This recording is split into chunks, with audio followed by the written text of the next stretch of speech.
Përshëndetje me një recetë të shijshme që unë e përgatis shpesh gjatë fundjavëve për familjen time.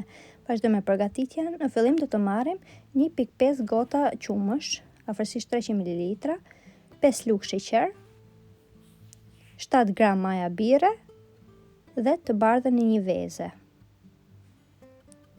Do t'i marrim, do t'i përzijem bashk, përzijem mirë derisa maja birës dhe sheqeri të shkrihen plotësisht.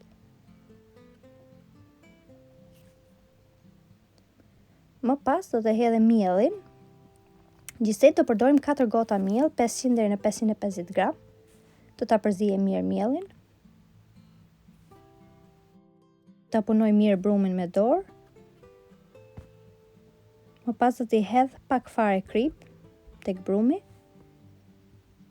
Të vazhdoj përsëri ta ngjesh me dorë mirë. Dhe më pas do t'i hedh 80 deri në 100 gram gjalpë.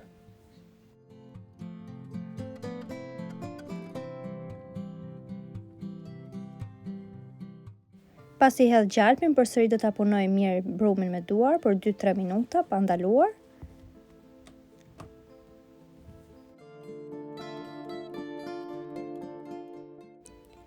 Tek brumi do të hedh 100 gram copa cokollate, të cilat besoj mund t'i gjeni në çdo supermarket, dhe do filloj ta punoj përsëri brumin me duar për disa minuta, derisa të krijohet një brum i butë, por jo që të ngjisi tek duart. Brumin do ta mbuloj me një qese kuzhine dhe do ta lej të pushoj për rreth 1 orë. Por nëse ambienti është i ftohtë, atëherë mund ta lini më shumë se 1 orë. Pas 1 ore brumi ka ardhur dhe do të filloj t'i mbledh paksa anësorët siç tregohet dhe tek video. Më pas tek tavolina e punës do të hedh pak miell dhe më pas do hedh brumin, duke e punuar me duar.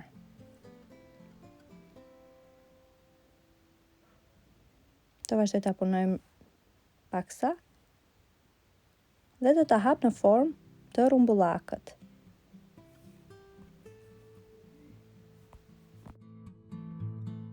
Pasi kam hapur brumin me ndihmën e një aklaji, atëherë duhet trashësia e brumit siç tregohet tek video, jo shumë e trash, por edhe shumë e holl jo.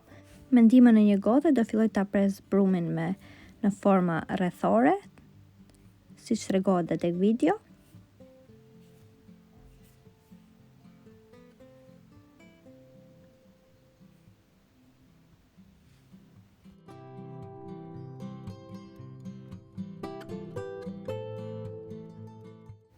Më pas do t'i vendos në tavë ku poshtë kam shtruar letër kuzhine, letër pjekje.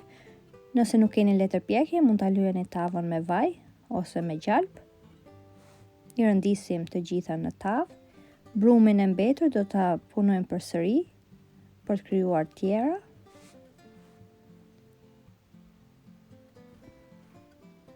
Do të marrim një lugë qumësht dhe të verdhën e një vezë, do t'i bashkojmë bashkë. Do t'i përzijem mirë derisa të bëhen bashkë dhe do t'i lyejm sipër.